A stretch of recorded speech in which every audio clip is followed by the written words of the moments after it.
In 2026, humanity has reached its closest point to self-annihilation since the first atomic test. The Bulletin of the Atomic Scientists has set the Doomsday Clock to 85 seconds to midnight.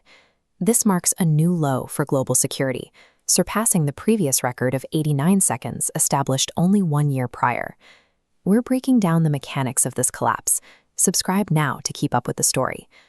The Cold War was defined by a singular, focused dread of nuclear exchange.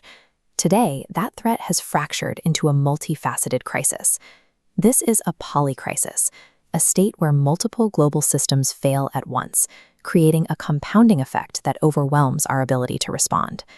Humanity's critical diplomatic, technological, and environmental fail-safes are all reaching their expiration date at the same time, leaving us without a safety net. The World Economic Forum identifies geoeconomic confrontation as the most severe risk of 2026, ranking it ahead of both climate change and armed conflict. Rising domestic inequality is driving nations toward nationalist, zero-sum policies. Instead of cooperating, states are using trade and technology as weapons, fracturing the international trust needed to manage global risks. This friction has stalled the renewal of our last remaining nuclear guardrails. On February 5th, the new START treaty between the US and Russia is scheduled to expire. Without a successor, nothing prevents a runaway nuclear arms race between the world's two largest arsenals. Geoeconomic fracturing is dismantling the very diplomatic architecture that historically prevented nuclear escalation. As diplomacy fades, the battlefield is being automated by a new generation of technological threats. This is an autonomous weapon, a lethal system capable of identifying and engaging targets without a human operator. These machines use pre-programmed algorithms to independently hunt heat signatures in contested environments, making life-or-death decisions in milliseconds. This technology is being deployed in active conflicts across Ukraine and Gaza today, moving at a speed that has completely outpaced international law. The threat is amplified by what journalist Maria Ressa calls an information Armageddon.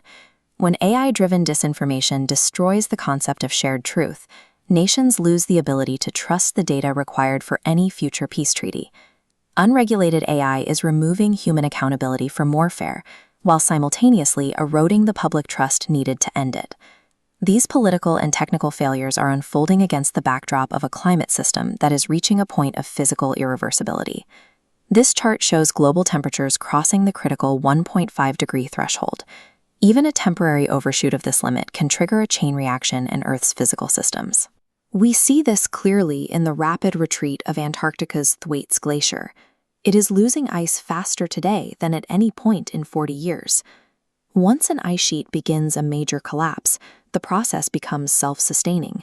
Lowering the temperature later won't stop the physics of a system that has already been fractured by a temporary overshoot. Unlike a diplomatic treaty or a software update, the laws of physics cannot be renegotiated. Crossing these thresholds locks humanity into a cycle of inevitable catastrophe. These systems are now locked in a feedback loop. The nationalist friction that prevents nuclear treaties also stalls the international cooperation required to manage AI or fund climate action. However, the Doomsday Clock is a diagnostic tool, not a fixed prophecy. It is intended to provoke a response. The next step is a binding treaty on autonomous weapons. State representatives are now gathering at the UN in Geneva to negotiate rules that keep lethal force under human control. Simultaneously, we need aggressive decarbonization to minimize the duration of the 1.5-degree overshoot and to actively protect our remaining ice sheets. These solutions require a public that demands action and scientists working on technical fixes. History shows when the public demands change, the hands of the clock can be turned back. Humans set the clock, and humans have the power to stop it. Tell us which threat concerns you most in the comments.